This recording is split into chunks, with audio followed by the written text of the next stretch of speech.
Hey guys, welcome to my channel. Today I will be reading from the R or Just No Mail subreddit. So let's jump into it. My parents backed my sister when she screamed. I ruined their lives. I left. This morning 14 calls. My parents and my older sister have always been incredibly close. My whole life they've done everything together. I have no idea what that is like because I was an only child for 12 years. When I was 12, my sister was born.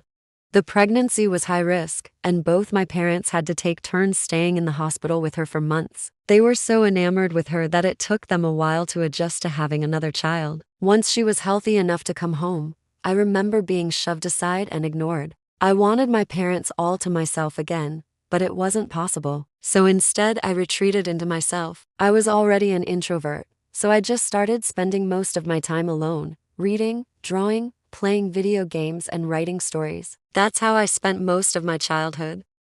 Fast forward to when I finished high school and moved out.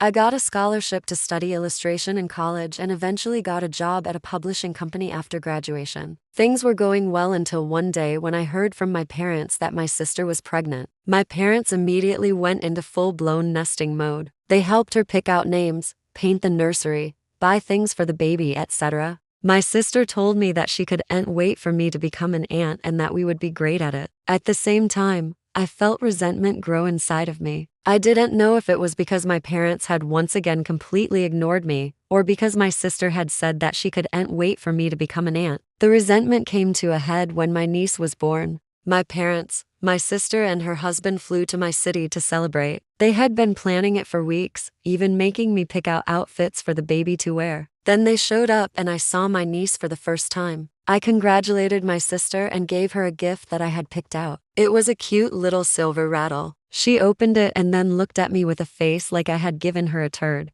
"Oh wow, you really think that I would let my baby put this in her mouth? It's not even BPA free." Then she turned to our parents who were watching.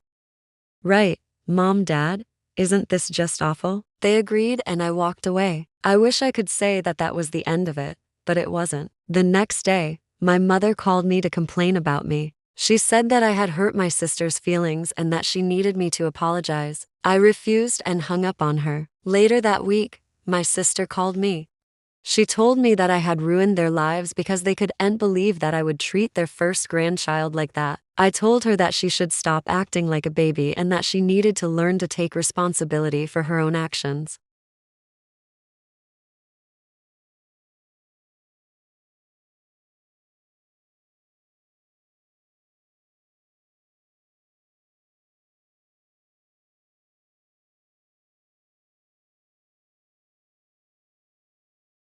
Because he had received multiple complaints from them and asked me to either get them to stop calling or change my number. So I changed my number. For months, I didn't hear from them.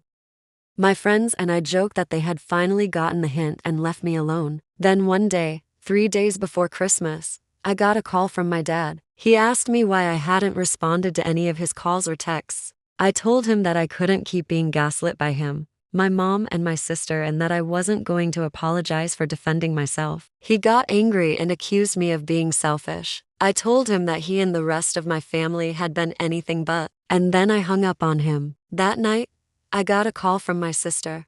She was screaming on the other side of the phone. She screamed at me, called me names, accused me of ruining her life, and told me that I would never be welcome in their house again. Then she hung up. That was the last straw. I called my parents back. My dad answered. I told him that he and my mom and my sister had crossed a line and that I didn't want to speak to any of them ever again. He told me that they had every right to be upset and that I needed to suck it up and apologize. I told him that he wasn't my dad, and that he and my mom and my sister weren't my family anymore. And then I hung up on him. That was 6 years ago. I'm now 28. I haven't spoken to any of them since. I know that some people might say that I should have apologized because it would have made things better, but I couldn't bring myself to do it. They were the ones who had acted badly. Why should I have apologized? So that was the story. The quiet one finally speaks and changes everything. Wow. I am absolutely speechless. I don't know about you guys, but that one hurt. This one hurts because it's so familiar. It brings back so many memories of similar situations that I've experienced in my past. I feel like that's probably why it got so many upvotes. It's one of those, oh my gosh, that reminds me of a situation I was in. If you guys have any stories like this, leave them in the comments. I would love to read them because it is just amazing to see these types of stories play out. Anyways, that is all for me today. I hope you enjoyed that Just No Mail story. I truly appreciate when you do, and I will see you in the next Reddit video. Bye.